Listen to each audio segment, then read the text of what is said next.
Que el Señor los bendiga. El atleta medallista olímpico de natación Richard Smith compró una casa al lado de una laguna donde que él podía tranquilamente cuando iba y regresaba de su trabajo pasar a nado, y de esta manera él entrenaba. Pero una tarde la lluvia estaba tan intensa que él decidió no hacerlo, pero no hizo caso y se lanzó al agua. Dijo: yo llego rápido a la otra orilla, que se demoraba 35 minutos, pero en medio de la laguna se desató una tormenta tan fuerte que se descontroló. En un momento dado él dijo: ¿dónde estoy? ¿Cuál es el norte? Estoy totalmente desorientado. ¿Y ahora qué hago? La desesperación de él era tan grande que se puso a orar y dijo: Dios, yo necesito que tú me ayudes de alguna manera. ¿Y qué es lo que pasó? Que perdió la esperanza. Nadie podía ir a su encuentro. Y han pasado una hora entera y su familia le esperaba. Y su esposa dijo: esta tormenta tan grande, debía estar mi esposo viniendo en la laguna. Vamos, mis hijitos. Y ellos salieron a la laguna y comenzaron a gritar su nombre. José Richard Smith oyó su nombre a lo lejos y dijo: es mi nombre, que alguien está gritando. Entonces cobró ánimo y con todas las fuerzas que Dios nuevamente le dio, nadó con dirección a la voz y llegó a su casa. Es el ejemplo de la palabra de Dios. Dios se encuentra en este mundo derramando de su amor, de su palabra a todas las personas, pero muchos de nosotros estamos desorientados en nuestras vidas. No tenemos la dirección correcta de nuestra propia casa, que es el cielo. Estamos desorientados. Estamos en medio de esta tormenta. Es igual a lo que le pasó en este momento a los discípulos, porque voy a leer Mateo 14:22, y es alguna cosa similar, y dice la palabra de Dios: enseguida Jesús hizo a sus discípulos entrar en la barca e ir delante de él a la otra ribera, entre tanto que él despedía a la multitud. Despedida la multitud, subió a orar al monte, y cuando llegó, estaba solo allí de noche. Y la barca estaba en medio del mar, azotada por las olas, porque el viento era contrario. Mas a la cuarta vigilia de la noche Jesús vino a ellos andando sobre el mar. Y los discípulos, viéndole andar sobre el mar, se turbaron, diciendo: es un fantasma, y dieron voces de miedo. Pero enseguida Jesús les dijo: tened ánimo, soy yo, no temáis. Entonces le respondió Pedro y le dijo: Señor, si eres tú, manda que yo vaya sobre ti al agua. Y él dijo: ven. Y descendiendo Pedro de la barca, andaba sobre las aguas para ir a Jesús. Pero al ver el fuerte viento tuvo miedo, y comenzando a hundirse dio voces diciendo: Señor, sálvame. Y al momento Jesús extendió su mano, asió de él y le dijo: hombre de poca fe, ¿por qué dudaste? Y cuando ellos subieron a la barca, se calmó el viento. Entonces los que estaban en la barca vinieron y le adoraron y dirigían y decían: ciertamente este es el Hijo de Dios. Hay una cosa que recalcar. Cuando el Señor Jesucristo les mandó a ellos adelante, que se adelantaran, Dios ya tenía previsto lo que iba a pasar, porque Él es Dios.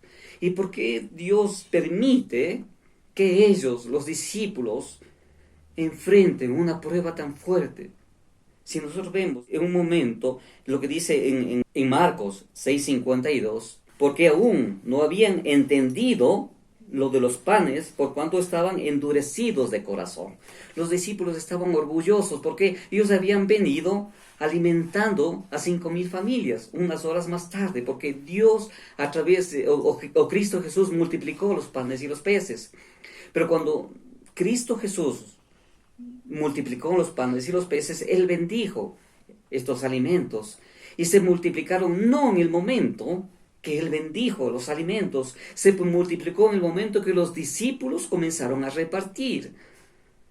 Y ellos, cuando comienzan a repartir, en sus manos se multiplicaban los panes y los peces, y eso les dio a ellos el derecho de sentirse poderosos durante un momento. Dijeron: nosotros y Jesús somos un equipo que podemos hacer grandes milagros. Pero no es así. El que tiene el poder es únicamente el Señor Jesús. Nosotros solamente somos esos instrumentos que Dios tiene que utilizar para que Dios haga la obra a través de nosotros. En este momento los discípulos necesitaban que Jesús les encamine a un camino de ¿qué? De obediencia y de humildad. No puede Él compartir su gloria con nadie. Y es por eso que les dice que vayan adelante. Ellos tenían que pasar esta prueba. Pero Dios ya tiene el control de todo. En el momento que Él vio que la barca salía, Él oró a Dios. ¿Por qué? Escuchen esto que es importante que ustedes sepan. Él ora a Dios no para salvar las vidas de ellos, ni para que no se ahoguen, ni para que la barca no zozobre. Dios ya tiene de eso totalmente control. Dios oró para que la fe de ellos se profundizara, para que el conocimiento de la palabra de Dios, que Él era la palabra, sea carne en su vida, porque ellos no estaban asimilando el poder de Dios. Ellos estaban actuando como si fueran parte del poder de Dios, y no es así. Nosotros únicamente somos instrumentos, y es por eso que ellos pasaron esta tan dura prueba. Y dice la palabra de Dios que cuando ellos estaban en medio de esa tremenda tormenta, ellos temieron por su vida. Dijeron: Dios, ¿por qué no viniste con nosotros? Si tú hubieras estado aquí, esto no hubiera estado pasando. No nos estaríamos ahogando. El mundo exactamente de esa manera reacciona ahora en medio de las enfermedades que estamos sufriendo. Decimos: Dios, ¿dónde estás que no te veo? Dios permite las enfermedades, las pruebas que nos pasan. ¿Por qué permite? Para que nuestra fe comience a madurar, porque nosotros debemos depender de Dios, no de las circunstancias, porque las circunstancias están ahí. El Salmo 23 dice: Jehová es mi pastor, nada me faltará. En delicados pastos me hará descansar, junto a aguas de reposo me pastoreará, confortará mi espíritu. Aunque ande en valle de sombra de muerte, no temeré mal alguno, porque Él estará conmigo. Todos nosotros tenemos que pasar por el valle de la sombra de la muerte.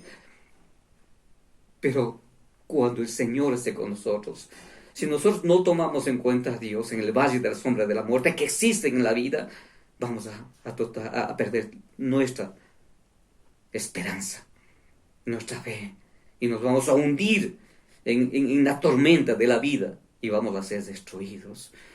Los discípulos estaban en esas circunstancias. A las 2, 3 de la mañana, que era la cuarta vigilia, ellos ya no tenían esperanza. Y esto se agravó en el momento en que miraron un fantasma a lo lejos que se acercaba y comenzaron a gritar de horror: un fantasma. Pero el Señor les dijo: es la palabra de confort, de esperanza, de alegría, de gozo. Cuando escucharon ellos: tened ánimo, soy yo, soy Jesús, no teman. Y la reacción inmediata de Pedro, como era así efusivo, dijo: Señor, si tú eres, manda que yo vaya al agua contigo. Y el Señor le dijo: ven. En ese momento Pedro bajó y comenzó a caminar, mirándole al Señor Jesús. Caminó sobre el agua, pero él al ver las olas, al ver la lluvia, los relámpagos, al ver la tormenta, él regresó a ver y se hundió. Es lo que muchas veces pasa en nuestras vidas. Nosotros tenemos fe, confiamos en Dios, pero al ver los problemas que hay en este mundo, las enfermedades y tantas cosas, tantas pruebas que hay en nuestras vidas, dudamos y nos hundimos, muchos, en la tormenta del mundo. Esto no debe pasar. Esto nos debe servir para saber que todas las tormentas y los problemas y las enfermedades que hay en este mundo son los que Dios ha permitido para que nuestra fe sea madura. Porque Dios no quiere salvarnos la vida, lo que Dios quiere es salvar nuestra alma, que nuestra fe sea más cimentada, que dependamos totalmente de Él, que no nos aflojemos en el momento en que hay tribulación, en el momento en que hay problemas, sino que esto haga que estos problemas, a través de estos problemas, nosotros seamos maduros. A través de los problemas, de las tormentas que hay en este mundo, dejemos que Dios, a través de Jesús, sea el que ponga fin a esto, porque nosotros no podemos, nosotros no somos los poderosos, somos los instrumentos que Dios va a utilizar para que las situaciones adversas de la vida que hay sean solucionadas por Dios. No por nosotros no podemos. Y en este momento Pedro se da cuenta de eso y dice: Señor, ayúdame porque me hundo, me ahogo. Y el Señor le levanta y la pone en la barca. Y en ese rato todos se dan cuenta que Él era verdaderamente Dios, el cual en el cual hay que confiar, en el cual hay poder. En el momento en que Él está en la barca de nuestro corazón, Él puede levantar su mano y decir, haya bonanza. Los problemas se van a solucionar, no por sus fuerzas, ni por su habilidad, ni porque usted sea un equipo con Dios, sino para que Dios ejerza su poder, su autoridad, su dominio sobre todo lo que hay en este mundo a través de la fe, a través de que nosotros confiemos en Él y seamos nosotros los instrumentos de Dios para que Él haga su obra a través de nosotros. No nos vamos a enorgullecer de lo que Dios pueda hacer en nuestras vidas. Nosotros tenemos con humildad que dar gracias, honra a Dios en medio de todas las dificultades que hay en esta vida, porque Él tiene el control de todo y nuestra fe debe ser cimentada en el amor, en la confianza que tenemos en el Señor Jesucristo. Que Dios te bendiga.